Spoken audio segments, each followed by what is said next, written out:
Aalisin ko muna to kung may kailangan pa. Okay, so for our next set of speakers, originally dapat yan Vince. Pero si Juliana, she got sick, so mamumove siya tomorrow. Okay? Juliana will be the first to speak tomorrow, everyone else will be moved back. Okay?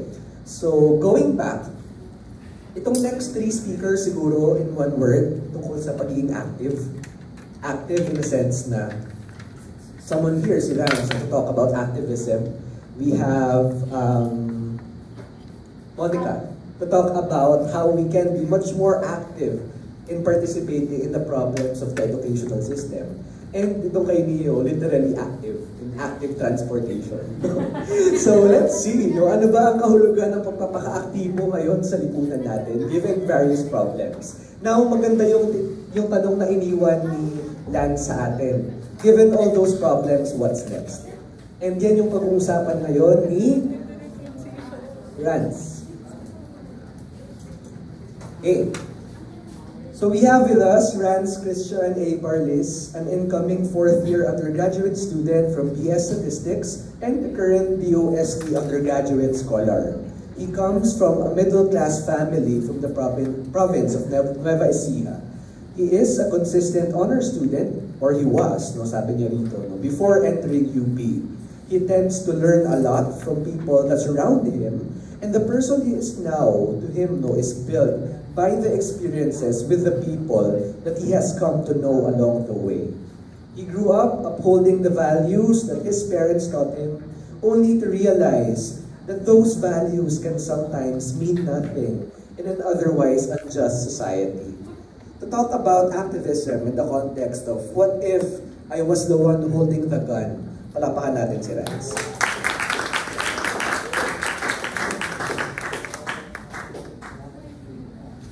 And so, sorry, hindi gumana yung visual aids, pero mindfulness.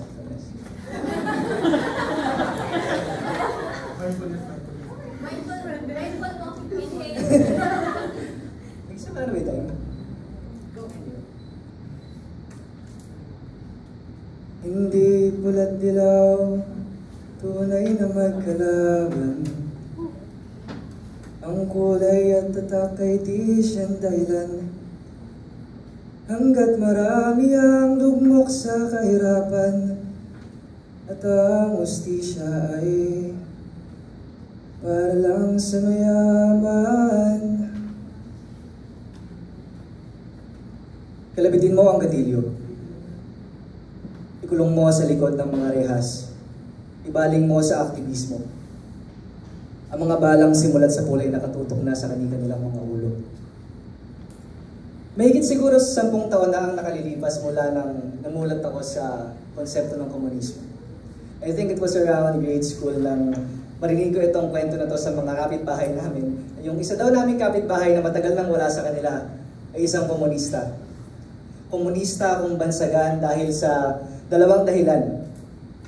Una, dahil matagal na itong wala sa kanila. Pangalawa, dahil UP student.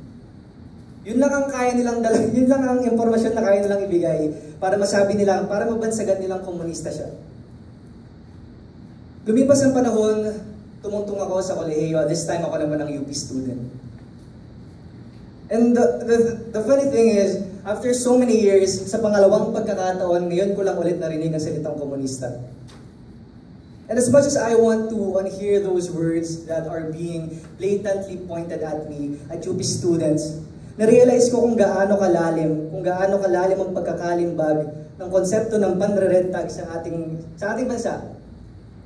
At ang partikular sa mga naratibo nila ay UP. Totoo rin naman na UP has a history of left-oriented people, no? And hindi ko rin naman masisisi ang mga tao kasi sa isang bagay na alam ko naman ay dulot ng impluwensya ng mga state apparatus gaya ng gobyerno. Pero hindi ito kailanman magiging sapat na dahilan para bansagan ng mga estudyanteng ang tanging hangarin lamang ay makapagtapos. Kung may mga microaggression na kaagad, ang mga pressing tulad ko na hindi pa nga nakakaapak sa universidad, paano pa kaya ang mga aktivista? Paano pa kaya ang mga mamamahayag? Paano pa kaya ang mga student leaders? Paano pa kaya ang mga kritiko? Humigit 5 dekada na ang nakalipas mula nang gamitin ng gobyerno ang red tagging as part of their counter-insurgent efforts. Throughout the decades, we have observed several cases of branding, surveillance, torture, ganyan, mga unjust imprisonment, extrajudicial killings. Ilang lang yan sa mga kaso na kamakailan lamang ay pumapangalan sa mga balita. So, meron akong 3 case studies dito na hindi ko ipapakita yung itsura, pero sila ang parang tumatak sa akin na mga biktima ng red tagging na nabasa ko sa mga online articles and news. Si Cristina Palabay, Secretary General of Carapadan, describes how she was harassed and threatened with rape and violence as part of red tagging. Si Kong Corrales, editor of the Mindanao Gold Star Daily, says he and his family have been accused of being communist supporters because of his writing. At ito mas recent, siguro kilala niyo to, si Percy Lapid, si Percival Mabasa, isa siyang prominent radio host who reported on government corruption and had challenged the Marcos and the former Duterte administration, was killed in an ambush on his way to work. Siguro by this time, nagtatanong na kayo bakit? Bakit may mga ganito sa lipunan? Bakit patuloy na binubuhay ng mga militar ang tinatawag nating communist boogeyman?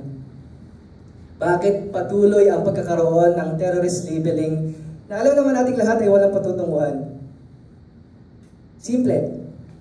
Kasi ang red tagging is a distraction from the social ills of our society. Kasi yan naman talaga ang punot-dulo ng lahat eh. Yan ang mga sakit ng lipunan, di ba? Hanggat merong mga gutom at walang matirhan, hanggat merong mga abusado at may walang kakayahan, hanggat ang hustisya at ang mga pribilehiyo ay para lang sa makapangyarihan. Palakas lang ng palakas ang tinig ng bayan. At diyan nila tayo patatahimikin.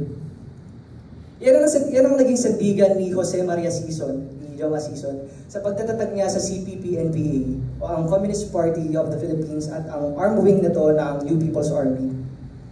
Hindi ito basta-bastang organisasyong kabod-kabod na lang umusbong. Actually, the creation of the CPP-NPA was impelled by a political motive. Actually, meron tong 10-point program sa kanilang constitution na hindi ko na iisa-isahin, pero the intent is clear naman that the CPP-NPA was created to overthrow the Philippine government in favor of a new state led by the working class. At ginawa ito para sa mga adikain ni Sison na in-outline niya na 3 problema ng Pilipinas. Una, ang kapitalismo. Pangalawa, ang feudalismo. Pangatlo, ang imperialismo.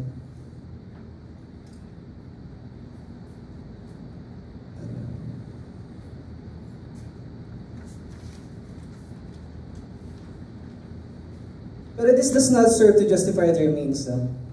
Hindi pa rin tama ang ginagawa nilang pag-atake.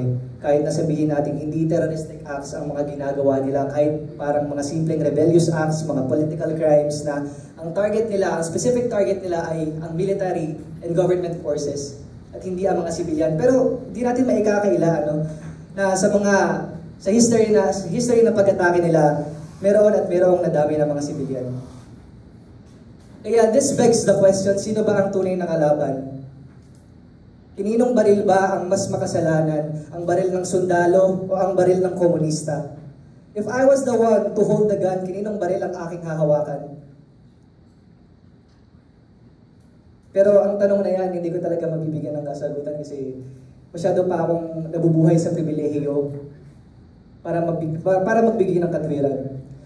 Hanggat hindi ako nagugutom, hanggat may barya ako sa bulsa, hanggat may damit ako sa katawan, hanggat may pamilya at bahay ako na inuuwian, hindi ko maiintindihan ang kalagayan ng mga taong nagpasyang mag-armas.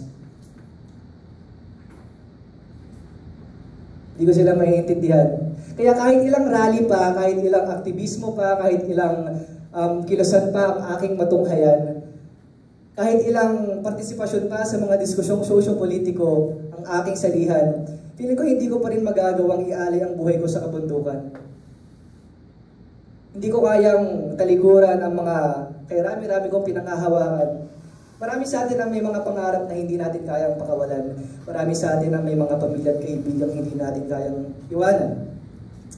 And that is exactly the reason why red tagging is futile. Attacking activists, students, student leaders, advocates, journalists will not end local communist insurgency. Kung totoo ang Estado, sa adhikain nito na wakasan ang pag-aarmas ng mga tao, kailangan lang nitong tumingin sa sarili. Huwag nang sobrahan ang tingin at tumingin na lang sa sariling bintana nito na sila talaga ang tunay na dahilan ng komunismo. Na sila talaga, imbes na UP, ang numero unong recruiter ng NPA sa bansang to.